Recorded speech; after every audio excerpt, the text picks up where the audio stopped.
In the studio with me right now, I've got Autumn King. Get over to the microphone, Autumn. You're too far away. Hey, how are you doing this morning? I'm good. How are you? I'm good. How many years have you gone to camp? Oof. Don't run out of fingers. I think 7 years. 7 years. We've known you since you're just a little kid. Yeah. Yeah, and here you are. Tell us, first of all, where are you in school? I'm in 8th grade. 8th grade. Where are you going to school? Hunt Middle School. Hunt Middle. Okay, and tell us a little bit about first of all, your journey with cancer. How did that all come about? I had cancer when I was, Mom, right? 3? Yep, 3. Okay. And I was diagnosed with Wilms Tumor, and I had to go through surgeries and chemotherapy for a long time. And then I did my Make-A-Wish trip when I was 5, I'm pretty sure. Okay. And I got to go to Costa Rica because I wished to see humpback whales, sea turtles in the rainforest. You know, that is so much better than just going to Disney World. Anybody can go to Disney World. Costa Rica to see sea turtles and whales. That's I know. Cool. It's great. Good choice on your part. Good for you. And then you started going to camp at 7. Yes. And I've made some lifelong friends that I keep in touch with every day and I talk to. You ever talk to people who know nothing about camp and they ask you what it must be like to be there and they just totally don't get it? Yeah. Yeah. Sometimes, like even some of my school friends, they don't really get what it feels like to have that kind of connection with other people. Right. So they're unaffected by cancer and they just don't make those relationships like you guys do at camp, do they? No. So what's different about the Camp TaKumTa experience that creates these lifelong relationships? I think it's that we have something to bond over and something that we can connect with, something relatable that we can talk about if we want to. And if we don't want to talk about, we don't have to. It's not forced for us to talk about our cancer and stuff. But, like, it will come about and we'll be like, oh, yeah, I had that kind of cancer too. And we'll just be like, we support you. We are here for you. Mm-hmm. We love you. And, like, we're just very supportive of each other. Isn't this cool hearing this from somebody in the 8th grade, folks? I mean, I know people out there like, millennials, Generation Xers, whatever it is, right? And everybody has their little idea in their head what kids are like, and then you hear kids from Camp TaKumTa, and you're like, no, they aren't all like that, just so you know. And yeah, you're a great example of this, Autumn. You've been going to camp for many years. I bet you've even led a couple of the youngest girls in secret missions, too. Yes, a couple of times. We pulled some pranks. Yeah.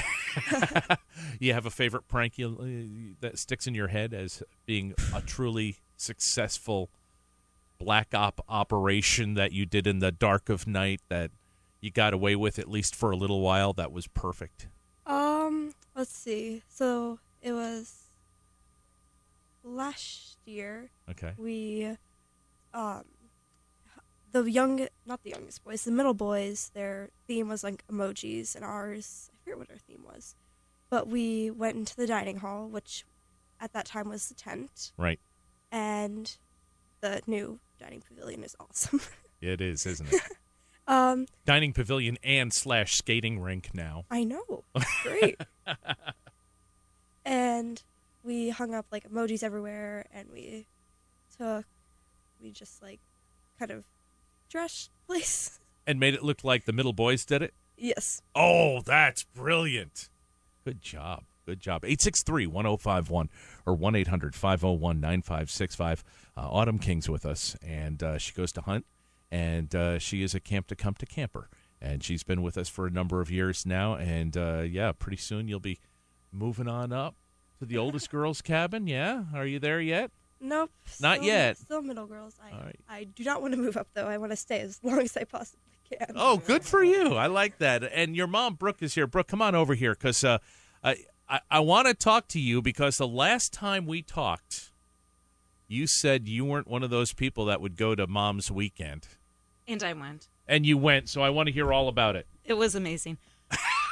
See, and I will told you. Go every year. Okay. Absolutely. All right, so what all happened at Mom's weekend that was amazing? Well, I'll tell you, it's hard for me to get away, by the time the weekend comes, it's nice to spend time with Autumn and her little brothers and And we've her seen dad the little and- boys out there. You've got your hands full. I do, for Okay. sure. No doubt about it. But, so it was hard to get away initially, and then I got there, and I'll tell you, the first time I walked up the stairs, and this woman looks at me, and she says, "Do you know who I am?" And I said, "I don't, although I know you look familiar." Yeah. And it happened to be, I had just applied for a new job and accepted a new job, and it was a woman who was on the interview committee.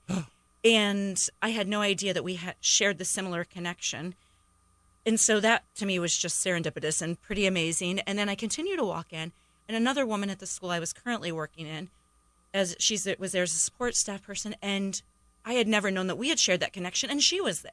So here, within the first 15 minutes of arriving at Mother's Weekend, I see these two women who are part of my life, who I never knew that this is the connection that we shared. And it's an unfortunate connection to share, but how cool to recognize this and be able to support each other. So Okay, so when you left, what was the thing that you walked away from the Mom's Weekend that you said, wow, this was really worthwhile coming to?